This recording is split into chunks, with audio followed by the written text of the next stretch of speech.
আসসালামু আলাইকুম viewers, welcome back to my channel yummy table by Nusrat. আজকে আমি আপনাদেরকে তৈরি করে দেখাবো chicken cheese blast pizza without oven. চলুন দেখে নিই কীভাবে তৈরি করতে হয়।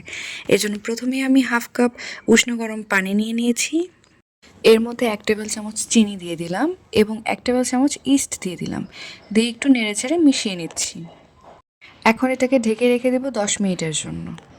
10 মিনিট পর ফিরে আসলাম, দেখুন ইস্টটা ফুলের দ্বিগুণ হয়ে গিয়েছে, অর্থাৎ ইস্টটা অ্যাক্টিভেট হয়ে গিয়েছে। এখন আমি আবারও নেড়েচেড়ে একটু মিশিয়ে নিচ্ছি। এখন আমি এর মধ্যে 1.5 কাপ ময়দা অ্যাড করে দেব। এখন হাত দিয়ে খুব ভালোভাবে একটি ডো তৈরি করে নিতে হবে। আমি আরও হাফ কাপ পানি অ্যাড করে নিয়েছি, আপনারা আপনাদের প্রয়োজন মতো আরও পানি অ্যাড করে নেবেন। এই ডোটা বেশি হার্ডও না বেশি সফটও না, একটা স্টিকি টাইপের ডো হবে এবং ডোটা একটু সময় নিয়ে মথে নিতে হবে। ডোটা পারফেক্ট হলে পিৎজা ক্রাস্টটাও পারফেক্ট হয়। এখন আমি উপর থেকে কিছুটা তেল দিয়ে এটা রেস্টে রেখে দিব 2 ঘন্টার জন্য।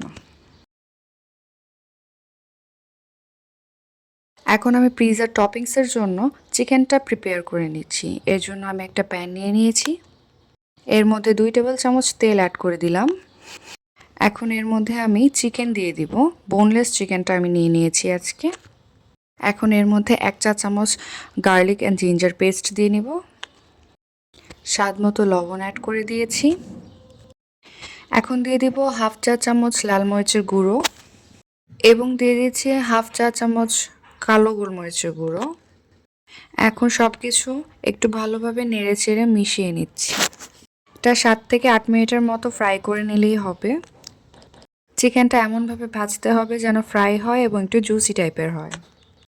আমার চিকেনটা অলমোস্ট ভাজা হয়ে গিয়েছে, এখন আমি চুলাটা অফ করে এটি নামিয়ে নিব।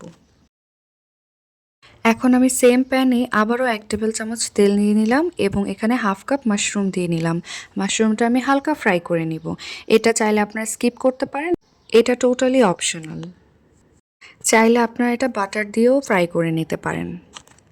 এখন আমি ওপর থেকে হাফ চা চামচ চিলি ফ্লেক্স দিয়ে দিলাম এবং সেই সাথে হাফ চা চামচ কালো গোলমরিচের গুঁড়োও দিয়ে দিলাম।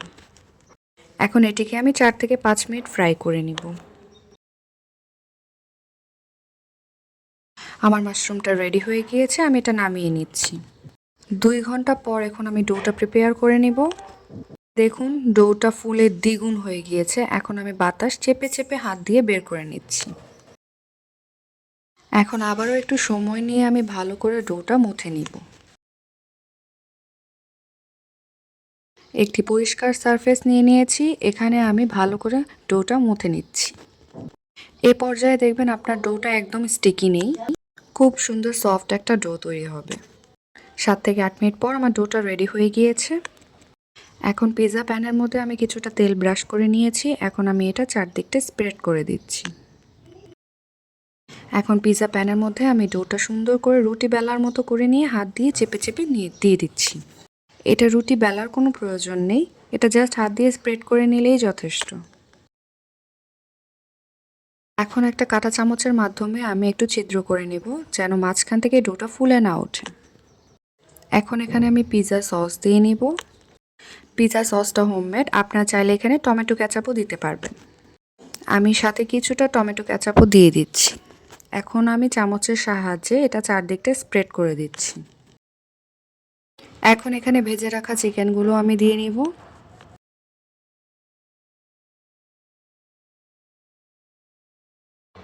এখন মাশরুমগুলো অ্যাড করে দিচ্ছি। এখন এখানে চিকেন সসেস অ্যাড করে দিচ্ছি। এটা সম্পূর্ণ অপশনাল, আপনারা আপনাদের পছন্দ মতো টপিংস দিয়ে নেবেন। এখন এখানে রিং রিং করে কাটা পেঁয়াজ অ্যাড করে দিচ্ছি এবং সাথে কিছু ক্যাপসিকামও দিয়ে নিব। সবশেষে এখানে মোজারেলা চিজ অ্যাড করে দিচ্ছি পরিমাণ মতো। এখন এটি আমি চুলায় বেক করে নিব। চুলাতে আগে থেকে হাঁড়িটা প্রিহিট করে নিয়েছি 10 মিনিটের মতো, তারপর আমি পিৎজা প্যানটা দিয়ে দিচ্ছি। এখন আমি এটা বেক করে নেব 15 থেকে 20 মিনিটের মতো। ঢাকনায় কোনো ছিদ্র থাকলে তা অবশ্যই বন্ধ করে নেবেন। 20 মিনিট পর আমার পিৎজাটা রেডি হয়ে গিয়েছে। দেখুন পিৎজাটা কতটা পারফেক্ট হয়েছে, আপনাদের একটু কেটে সার্ভ করে দেখাচ্ছি। আশা করছি আমার রেসিপিটি আপনাদের কাছে ভালো লেগেছে। ভালো লেগে থাকলে আমার চ্যানেলটা সাবস্ক্রাইব করবেন। Thanks for watching. আল্লাহ হাফেজ।